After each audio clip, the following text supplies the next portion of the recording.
Ladies and gentlemen, hey, hi, how you doing? Welcome back to the channel. Thank you so much for stopping by. Right now, the resurgence meta in Warzone is honestly feeling pretty solid. Not only do you have like the general top 10 loadouts that we covered the other day here, all perfectly viable for resurgence style gameplay, but there are some really specific niche weapons that sort of thrive in the resurgence style of gameplay. Not to mention, you could do this on Rebirth, or we obviously have massive resurgence coming up on Verdansk. I think there's certainly some viability there too. High trip resurgence offers this as well because of the shortened zones and the way that things play out there. You can sort of mess around with a lot of these builds on true resurgence on Rebirth, or even in some of the resurgence LTMs. But that said, today I wanted to break down the top 5 best resurgence meta loadouts you could be running right now. First up, let's talk perks and equipment. This is going to be the same on every single loadout as always. I'm still personally rocking smokes like crazy. Just the instant concealment is so clutch in so many situations. Throwing knives, obviously, for those instant finishes to get those pings up nice and quick without having to burn any ammo. Survivor for the faster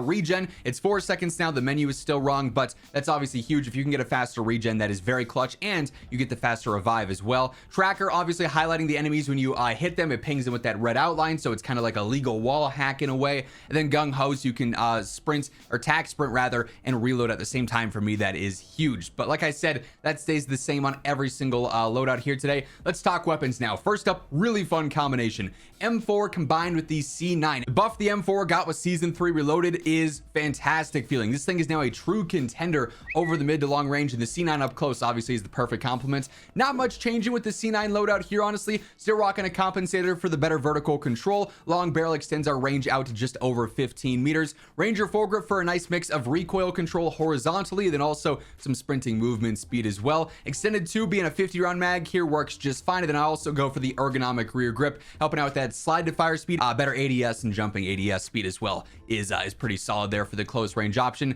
And then for the M4 here, it being an MW2 gun, it means the attachment setup's a little bit weird. For the optic, this is really a matter of preference. I like the Eagle Eye 2.5 times for a lot of my mid to long range guns for these, but if you like a Slate or a Nidar or whatever else, feel free to go ahead and run that. Quartermaster suppressor here, helping out with some of the recoil stuff, I think is solid. It also keeps you off the radar. Now, if you're just super comfortable with the M4, you could rock a different suppressor and get even better range and velocity if you really care about that stat, but we do cover that elsewhere. For instance, the high tower 20 barrel here, helping out with range, velocity, and control. I think that's really solid. There's a lot of barrel options here for whatever reason, like Tempest Trench Pro, helping out with movement speed, Carbine Shroud, helping out with specifically recoil, right? You have the EXF helping out with range and velocity, but no control. So there's options to mess around with here for sure. I think the high tower is going to be the most reliable though for this style of weapon.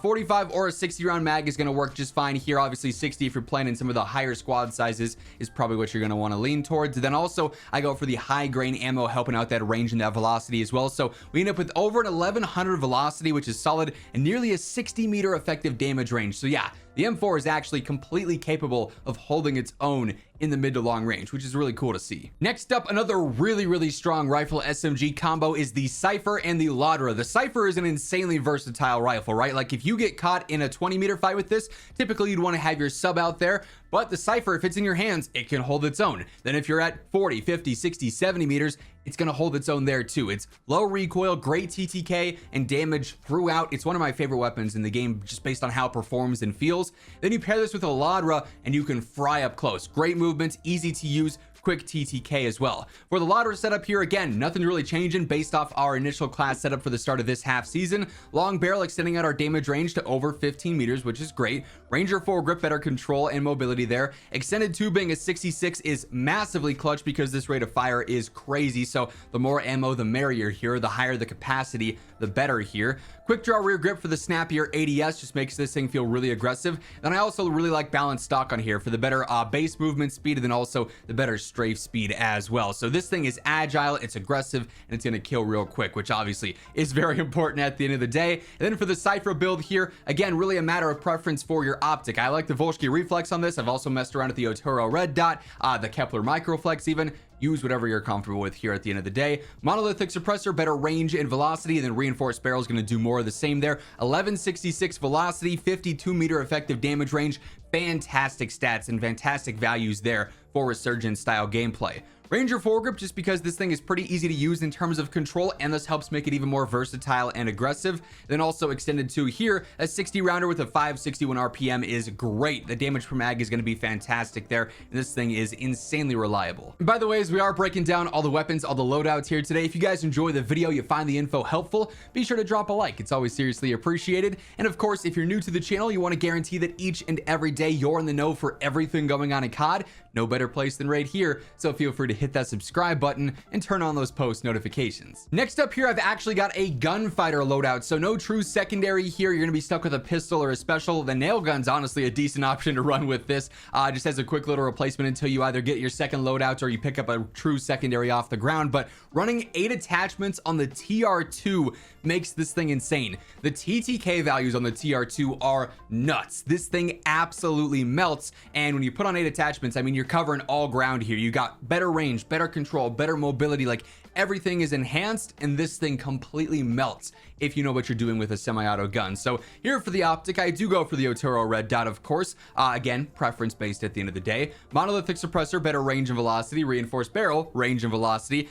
1530 velocity on this thing is insane, but it feels so good. And then a 54 meter effective damage range on here as well. Vertical foregrip for better horizontal recoil control, just as you're spamming it. This is noticeably helping out, staying on target, making the recoil not nearly as bouncy. Extended 2 is going to be a 40 here. Obviously, depending on how fast you're spamming, that's going to be how fast you have to reload and how much you're burning through ammo, but 40 is sufficient for a semi-auto gun like this. Quick draw rear grip for a faster ADS, just makes it a little bit more aggressive.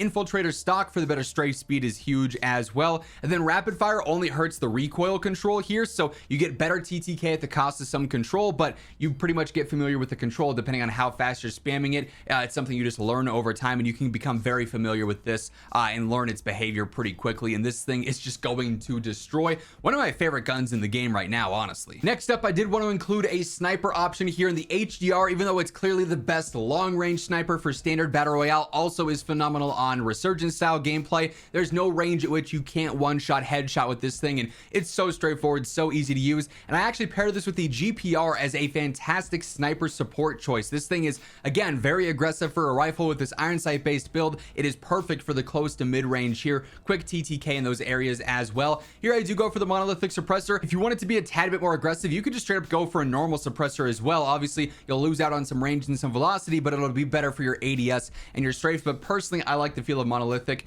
I also go for the long barrel on here. A 50 meter effective damage range and a 936 velocity is honestly overkill for sniper support, so this thing is not going to fail you there whatsoever. Ranger foregrip to keep it aggressive, but also a little bit easier to use, of course. Extended mag 2 here, 60 rounder, working fine. Honestly, extended 1 with 45 you could probably try out to see if that's enough, and if you're reloading too much, you're getting caught in that weird position, then upgrade to extended 2, but extended 1 will be a little bit more aggressive, obviously, because it's not as much ammo slowing you down there. And then balanced stock, better strafe, better movement, yet again, just making this thing a little bit more versatile. And then for the HDR, pretty standard setup here. Monolithic suppressor for the better velocity, gain twist barrel for the better velocity, and then overpressured ammo for the better velocity. 1207 for that. The bullet drop, the bullet lead is insanely easy to predict. Obviously, infinite one-shot headshot range, so we don't have to worry about the actual damage range there. I do go for the quick draw rear grip for a faster ADS. We're sitting at a 585 with this. That's not too insanely fast, but it's not too slow either. It's pretty balanced in my opinion. Then I also go for the lightweight bipod, just helping out with the idle sway, makes the gun a little bit easier to stay on target.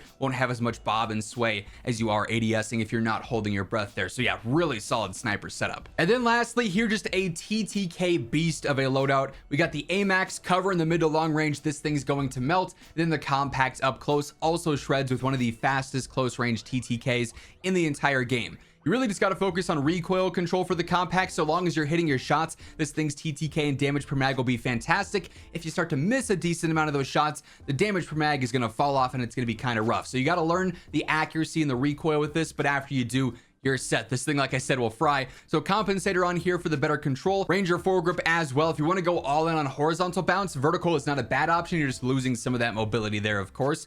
I also go for the recoil springs, better horizontal and vertical control as well there. So the max recoil control loadout here, if you will. Obviously, we've got extended 3 on there, the most ammo capacity we can have here on the Kompakt. It's only a 60 rounder, and with this rate of fire being 1091, even now the damage per mag is not great, but it's what you got to work with, of course. And then quick draw rear grip for that faster ADS yet again. Like I said, just learn the behavior of the recoil here, and this thing will be a fantastic close range choice. And then the AMAX over range just rips. Oturo red dot yet again, just a matter of preference here. Monolithic suppressor for better range and velocity, even more of that with reinforced barrel. 1230 velocity, 64.5 meter essentially effective damage range.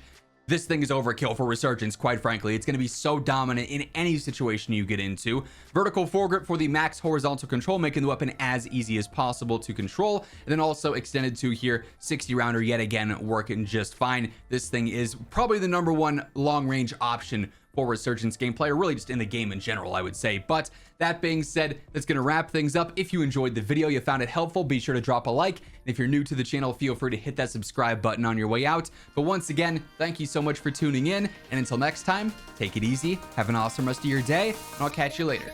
Peace out.